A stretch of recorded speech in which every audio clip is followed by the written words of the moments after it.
오늘 우리 함께 은혜 나누실 하나님의 말씀, 함께 은혜 나누실 하나님의 말씀은 구약 성경 이사야서 1장 9절로 20절까지 말씀.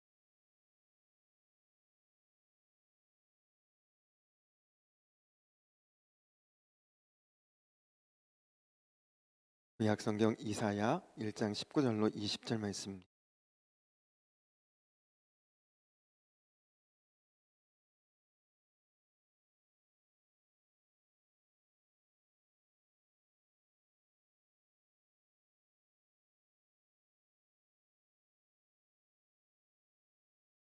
두 절 말씀인데 다 같이 한번 한 목소리로 함께 합독하도록 하겠습니다. 시작. 너희가 즐겨 순종하면 땅의 아름다운 소산을 먹을 것이요 너희가 거절하여 배반하면 칼에 삼켜지리라. 여호와의 입의 말씀이니라. 아멘. 할렐루야. 주님의 은혜가 참 깊고도 놀랍습니다.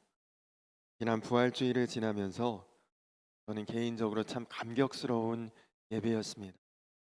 성광교회 부임 후에 첫 부활절 예배를 주님 앞에 성도님들과 함께 드린 것도 참 감격스러웠고, 우리가 함께 바라볼 수 있는 부활하신 예수님이 계셔서 또 감격스럽고, 그리고 그 예수님을 찬양하며 영광의 십자가를 함께 바라볼 수 있는 여러분들 성도님들이 계셔서 또 감격스러웠습니다. 우리가 세상에 속해 살고 있고, 그리고 세상 가운데 살고 있지만 세상이 나아지기를, 세상이 변화되기를, 세상이 좋아지기를 기다리는 것보다 우리가 영적으로 강해지는 것에 힘을 쓰는 그것이 중요합니다. 그렇게 될 수 있는 길은 이 순간 하나님의 인도하심을 받는 삶을 우리가 사는 것입니다. 그것이 영적으로 한 사람이 되는 것이죠. 그렇다면 어떤 일이 일어날지라도 우리가 두려워할 이유가 없고 염려에 빠질 이유가 없는 것입니다. 그러려면 우리는 오직 하나님 말씀을 듣고 깨닫고 분별하고, 그리고 거기서 한 걸음 더 나아가 주님 앞에 순종할 수 있는 삶을 살아야 합니다. 하나님의 인도를 받으려면 하나님의 뜻을 아는 것만으로는 부족합니다. 우리가 알고 사는 사람들은 많죠.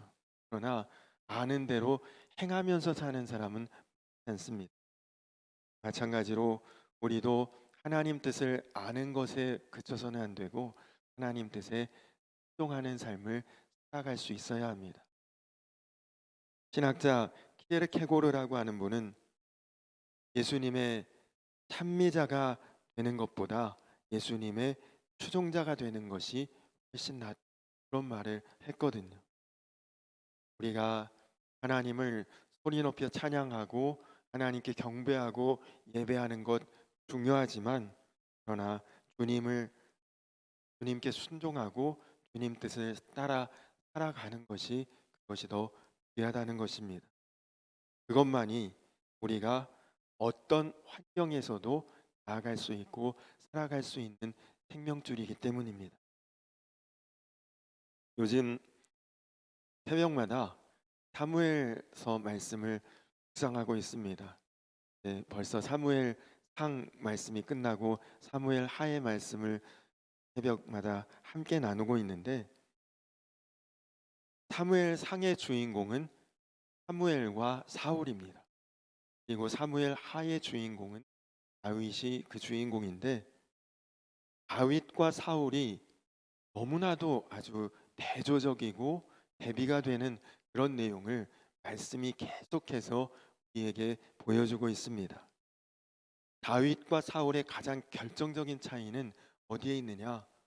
말씀을 가만히 묵상해 보면 순종함의 그 차이가 있다는 것을 우리가 깨닫게 됩니다. 사울은 아말렉과 전쟁할 때에 모든 것을 진멸하라는 하나님의 명령을 어기고 아말렉의 왕인 아각, 그리고 그 아말렉의 소유였던 것 중에 살찌고 좋은 것들을 진멸하지 않고 다 끌고 돌아왔습니다. 그리고 사무엘이 왜 하나님의 말씀대로 하지 않았냐고 묻자 제사를 드리려고, 하나님께 좋은 것으로 좀 제사 드리고 싶어서 그랬다고 거짓으로 속이기까지 합니다. 이 일이 성경 말씀에는 하나님이 사울을 왕으로 세운 것을 심히 후회하셨다, 그렇게 기록되어 있습니다.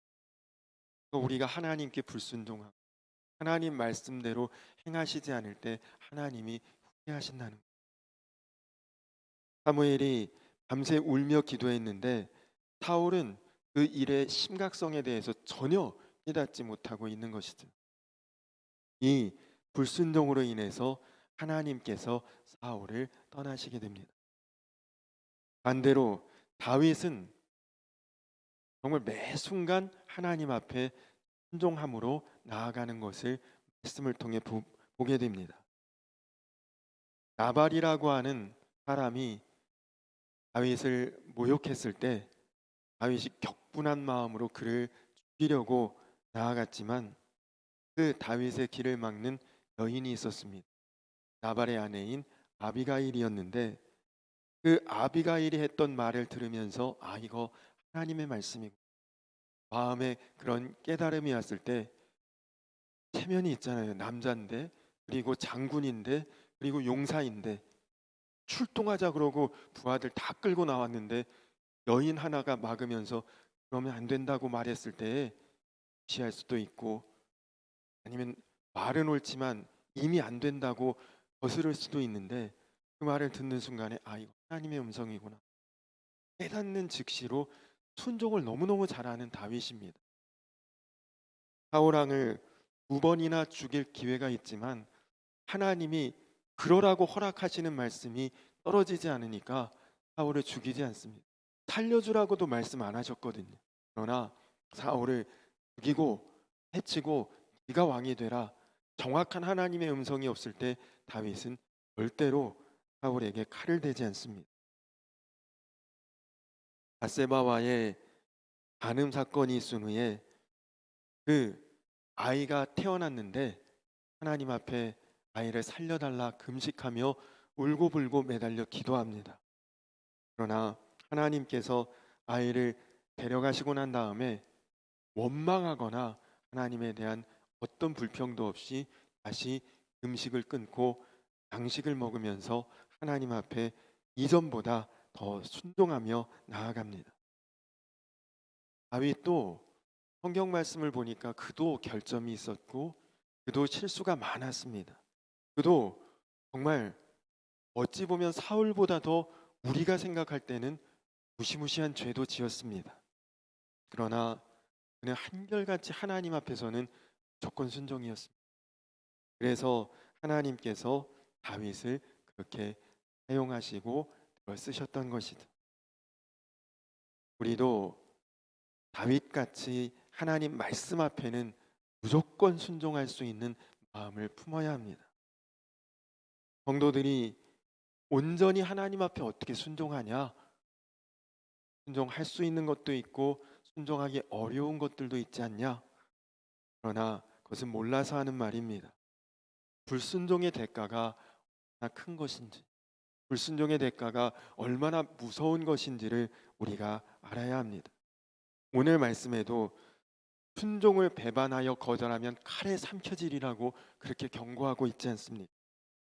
에베소서 5장 6절에도 하나님의 진노가 불순종의 아들들에게 임하니라 말씀하고 있지 않습니까? 여러분, 순종은 하고 싶은데 순종이 잘 안 돼서 마음 괴로우신 분들도 있을 것입니다. 그러면 왜 순종이 안 되는가를 한번 살펴보아야 합니다. 우리의 믿음부터가 왜곡되어 있는 경우가 많습니다.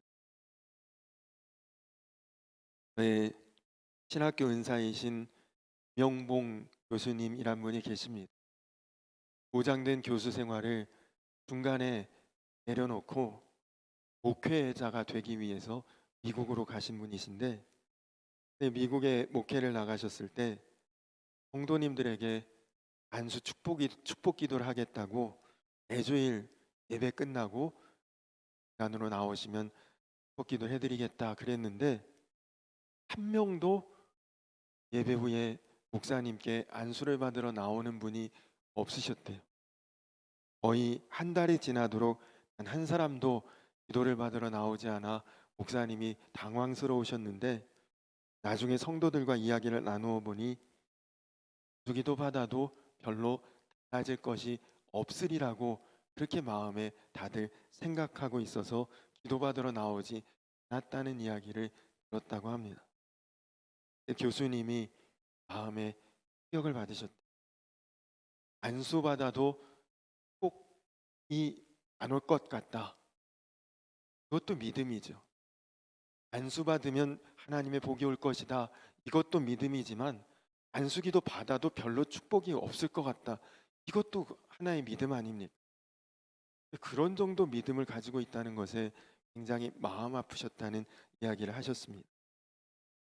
혹시 우리도 마음에 그런 마음 있는 것, 정말 하나님께 순종하고 정말 하나님 말씀대로 살면 우리의 삶이 달라질 것이고 새로워질 것이고 하나님이 은혜와 복으로 시온의 대로로 우리를 이끌어 주실 것이다라는 기대도 믿음도 마음도 우리에게 없기 때문에 순종 못하는 것 아닐까요? 그렇게 해도 이전과 크게 달라질 거 없다. 이런 마음 때문에 순종 안 되는 것 아닙니까? 여러분, 우리는 세상 가치, 세상 판단, 세상 기준 혹은 내 마음에 내 안에서 나오는 그런 생각을 믿는 사람이 아니라 하나님의 말씀을 믿는 사람이어야 합니다. 우리는 안 되지만 하나님은 되게 하실 분 아니십니까? 마태복음 19장 26절에 예수께서 그들을 보시며 이르시되 사람으로는 할 수 없으나 하나님으로서는 다 하실 수 있느니라. 여러분, 이 말씀을 정말 마음으로 분명하게 믿으시기 바랍니다. 여러분, 지금 누구의 말에 귀 기울여야 될지를 분명하게 구별하셔야 합니다. 여러분, 기록되어 있고 약속되어 있는 하나님의 말씀에 귀 기울이십니까? 아니면 여러분 마음에 내면의 생각의 음성에 귀 기울이고 계십니까? 이스라엘 백성들이 홍해를 건넜습니다. 누가 했습니까? 하나님이 하신 일이죠. 베세다 들판에서 오병이어의 물고기 2마리와 보리떡 5개로 5천 명이 넘는 사람들이 배불리 먹은 기적, 누가 일으키셨습니까? 주님께서 하신 일이죠. 여러분, 우리가 기도하는 것도 그렇습니다. 순종하는 것도 그렇습니다. 우리가는 참 하기 어렵고 힘든 것입니다. 그러나 주님이 하시면 얼마든지 가능할 줄로 믿으시기 바랍니다. 그러므로 우리가 범사에 모든 일에 하나님의 말씀대로 하나님의 계획대로 하나님의 약속대로 순종하려면 우리가 할 일은 오직 주님을 바라보고 주님을 의지하고 주님께 맡기고 주님을 붙들고 나아가는 것입니다. 이번엔 이렇게 해봐야지. 올해는 이렇게 살아봐야지. 정말 한번 이렇게 해봐야겠다. 그런 결단하고 결심하는 것이 아닙니다. 그냥 주님이 하신 말씀대로 순종하면 것이죠. 여러분, 기독교 절기에 가장 귀하고 가장 중요한 절기가 2가지 절기입니다. 하나는 성탄절이고 하나는 부활절입니다. 성탄절도 순종의 절기입니다. 부활절도 순종의 절기입니다. 성탄절은 누가 순종했습니까? 마리아가 순종했죠. 처녀인데 남자를 모르는데 성령으로 너에게 아이가 잉태될 것이고 그 아이를 낳으리니 이름을 예수라 하라. 여기 남자분들보다 여자분들이 많으신데 여러분들이 결혼 안 하고 특별하고 그리고 남자를 알지 못하는 상태에서 저절로 임신이 된다. 아멘 할렐루야 하고 좋아하실 분 계신가요? 이거는 여자로서 거의 인생과 운명이 끝나버리는 그런 일 아닙니까? 거기에 어떻게 아멘하고 순종할 수가 있겠습니까? 마리아의 정말 죽음을 각오한 순종이 있었기에 성탄의 은혜와 영광이 우리에게 주어진 것이죠. 또 부활절은 어떻습니까? 예수 그리스도께서 정말 그 십자가의 고통, 그 십자가의 죽음과 그 절망과도 같은 그 모든 것들을 예수 그리스도께서 아버지의 원대로 하옵소서 순종했기에 부활의 영광도 우리가 이렇게 다 받아 누리는 것이죠. 여러분 그렇습니다. 주님께서 순종하심이 또 마리아의 순종이 우리에게 성탄의 축복과 부활의 영광으로 나타나게 된 것입니다. 그러므로 우리도 정말 주님의 뜻대로 주님을 본받아 순종하는 삶을 살 때, 여러분 마리아가 처녀로서 임신하며 그 일에 순종했을 때 돌에 맞아 죽고 비참하고 안타까운 그런 결론이 되었다면 할 말이 없겠지만, 그러나 모든 여인들 중에 최고의 영광 그리고 최고의 은혜, 최고의 축복, 예수님을 잉태하고 출산하고 또 예수님을 섬기고 양육할 수 있는 그 축복을 마리아가 받아 누린 것 아닙니까? 예수님께서 십자가를 지시고 그 고통 가운데 죽으심으로 끝났다면 우리가 아무 할 말이 없지만, 사망을 이기신 부활의 첫 열매가 되셨고 그 이후로 두 번 다시 죽음을 맞지 않고 영생하시면서 우리들의 모든 부활의 본이 되시고, 그리고 그 영광 가운데 지금도 우리를 바라보고 계시지 않습니까? 여러분도 어려워도 힘들어도 주님 앞에 순종의 삶을 살 때에 주님께서 놀라운 은혜와 놀라운 축복과 놀라운 영광의 열매를 맺게 하실 줄로 믿습니다. 지금은 돌아가셨지만 대학생 선교단체 CCC를 과거에 이끌으셨던 김준곤 목사님이 남기신 글이 있습니다. 이미 오래전부터도 그 글을 책으로 읽었고 알았지만, 그러나 젊었을 때는, 훨씬 더 어렸을 때는 그 의미를 다 이해하지 못했습니다. 그러나 세월이 지나고 저도 어느 정도 이제 나이를 먹어가면서 목사님의 심정을 알 것 같습니다. 제가 잠깐 목사님의 남기신 글을 읽어드리겠습니다. 나는 내 무의식과 꿈속까지 예수 의식화가 된 골수 예수쟁이이고 싶다. 나는 성몽이나 식몽, 개꿈 같은 것들을 꾸기도 하지만 내 많은 꿈속에 예수가 있고, 40일을 금식 기도할 때도 밥 먹는 꿈보다 예수 꿈을 더 많이 꾸었다. 일생에 2번 의식이 죽었다 깨어난 경험이 있는데, 그때도 나는 예수의 의식 속에 깨어났으며 나의 언어의 대부분이 예수를 설교했고, 내가 쓴 수천 통의 또 편지와 글들을 쓰고 밥 먹다 쓰고 자다 일어나 쓰는 글도 예수이며, 내 딸들을 위해 써놓은 한 줄 유서도 예수님을 사랑하라는 것이며, 내 묘비명도 예수일 것이다. 예수는 나의 주, 나의 하나님이라는 신앙의 순도는 100%이고 싶다. 내게 흠도 티도 없는 최후의 순수하고 진실한 것이 있다면 목숨이 12번 다 한 후에라도 더욱 사랑하고만 싶은 예수님이다. 여러분 이 김준곤 목사님의 글 너무 지나친 것입니까? 정말 이런 마음과 이런 결단과 이런 다짐과 이런 고백이 목사님을 그렇게 아름답고 귀하게 하나님의 사역에 쓰임받게 한 힘이 아닙니까? 여러분 우리도 이와 같이 예수님을 열망하고 갈망하고 갈급하고 기대하는 마음이 있어야 합니다. 이것이 순종의 첫걸음입니다. 주님을 사모하고 기대하는 마음. 여러분 예수님께서 나를 통해 역사하시려면 나를 통해 역사하시는 예수님을 내가 개인적으로도 분명하게 알고, 그리고 친밀하고, 그리고 주님과 교제할 수 있는 그런 마음이 있어야 주님께 순종도 되겠죠. 그냥 어렴풋이 그렇게 알고 있으면서 어떻게 우리가 순종할 수 있겠습니까? 여러분, 우리가 하다못해 어떤 금전적인 물질적인 것을 어디에 투자할 때도 두리뭉실하게 아는 사람에게 맡길 수 있겠습니까? 그의 신분, 그의 과거, 그와 내가 어떤 분명한 관계에 있어야 우리가 그것도 금전적인 것도 그런 관계가 있을 때 맡길 수 있지 않습니까?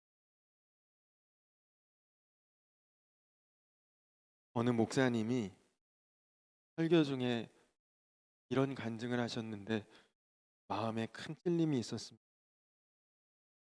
목사님이 이런 말씀을 하셨어요. 이 그리스도인들이 나중에 천국 가면 다 예수님 만나게 될 것이다. 유명한 이야기죠. 근데 그때 예수님을 만나면 뭐라고 첫 마디를 하게 될까? 목사님이 이런 말씀을 하세요. 성도들이 천국에 가서 예수님을 처음으로 대면하게 될 때 하는 말이 대부분 예수님 말씀 많이 들었습니다. 이렇게 인사하게 될 거라는 거죠. 실제로 이 땅에서 예수님과 분명한 관계가 없었다는 것입니다. 우리가 누군가 어떤 사람을 소개받아 인사할 때 아유, 말씀은 참 많이 들었습니다. 이런 정도로밖에 인사를 못 하잖아요. 그와 정말 만났고 그와 정말 교제했고 그와 정말 친밀한 사람과 만날 때 그런 인사는 안 하죠. 반갑다, 오랜만이다, 좋다 이런 식으로 인사하지 않겠습니까? 여러분, 우리가 예수님에 대해 많이 들었습니다. 예수님에 대한 글도 많이 보았습니다. 성경을 통해서도 예수님의 기적, 예수님의 행하신 사역 우리가 많이 봤는데 실제로 예수님을 만날 때 주님 보고 싶었습니다. 주님 반갑습니다. 주님 정말 이렇게 만나서 영광입니다. 이런 식의 인사가 아니라 말씀은 많이 들었습니다. 이런 정도의 인사를 하게 되면 참 곤란하죠. 근데 목사님의 설교를 들으면서 저에게 이렇게 찔림이 온다는 것은 저도 그런 정도 수준밖에는 주님과의 관계가 그 정도 수준이었다는 것을 깨닫게 된 것이죠. 여러분, 주님은 우리의 주님이십니다. 그래서 여러분은 주님을 위해서 최선을 다하는 것이 아니라 주님께 마음을 다해 순종하는 것이 필요한 것입니다. 여러분, 주님께서는 나를 위해 뭘 좀 해달라 그런 주님이 아니시거든요. 그래서 내가 말한 대로 너희가 믿고 따르고 순종하면 된다. 이것이 주님께서 우리에게 원하시고 뜻하시는 것입니다. 정말 주님께서 원하시는 것은 날 위해 좀 뭔가 열심히 해. 날 위해서 뭔가 좀 노력해봐. 나에게 뭔가 열매를 가져와 봐. 이것이 아니라 주님께서 나를 통해 뭘 하실 수 있도록 활동을 좀 해달라는 것입니다. 그 마음만 있으면 되는 것입니다. 여러분, 오늘 기도할 때 정말 여러분의 기도가 그를 위해서 열심히 하겠습니다. 최선 다하겠습니다. 이게 아니라 주님께 하겠습니다. 주님께 내 마음 드리겠습니다. 주님 사용하여 주시고 주님께서 마음껏 하실 수 있도록 내가 순종할 수 있기를 원합니다. 여러분에게 그 기도가 나오게 되기를 원합니다. 여러분, 순종은 어려운 삶을 사는 것이 아닙니다. 주님께서 내 삶 속에 역사하실 수 있도록 주님께 기회를 드릴 수 있다면 그것이 바로 순종입니다. 주님께서 내 인생에 좀 간섭하실 수 있도록 그렇게 내 마음 열어드리는 것, 그것이 순종입니다. 여러분의 삶에 하나님의 뜻이 이루어지지 않는다고 생각하십니까? 그러면 내가 순종하지 않았기에 주님이 나에게 관여하실 수가 없었던 것이죠. 여러분 이제 여러분의 마음을 열고 여러분의 생각과 뜻을 하나님 마음에 맞추어 갈 수 있는 종의 사람들이 다 되시기를 축원합니다. 보통은 이제 많은 교회들이 방회를 하면서 어려움이 있다고 합니다. 왜냐하면 방회를 통해 대부분의 교회들이 직분자를 세우기 때문입니다. 그런데 여러분 사실 직분이라고 하는 것은 직분이라고 하는 그 명함보다도 사실은 그 직분에 합당한 사명을 감당하는 것입니다. 목사는 목사라는 직분에 합당한 사명을 감당해야 하는 자리입니다. 장로님들, 권사님들, 집사님들 마찬가지입니다. 내가 신앙생활한 지 몇 년인데 직분으로 평가할 것이 아니거든요. 여러분들에게 얼마나 사명을 감당할 만한 마음의 준비되어 있는 것. 여러분에게 그 사명 감당할 수 있는 힘은 주님께 내가 얼마나 순종할 수 있느냐. 그것이 바로 사명을 감당할 수 있는 힘인 것입니다. 간절히 바라기는 주님께 순종할 수 있는 그것이 우리에게 최고의 축복이고 최고의 은혜이고 최고의 영광인 것을 기억하시기 바랍니다. 주님께 순종할 수 있는 기회가 왔는데 순종하지 않았다. 두고두고 우리 인생의 후회가 될 일입니다. 그의 사명을 위해서 순종하고 내가 원하는 것들은 또 절제할 수 있고 그래서 하나님 앞에 순종함으로 영광 돌리고 그리고 그 순종함으로 열매를 맺고 순종함으로 하나님 앞에 더 아름답고 복되고 거룩하고 귀하게 쓰임 받을 수 있는 그런 인생 그런 삶으로 나아가시는 저와 성도님들 모두가 되시기를 주님의 이름으로 간절히 축원합니다. 우리 이 시간 나같이 찬양하고 그리고 기도하겠습니다. 우물가의 여인처럼 우리 찬양같이 찬양하시고 기도하겠습니다.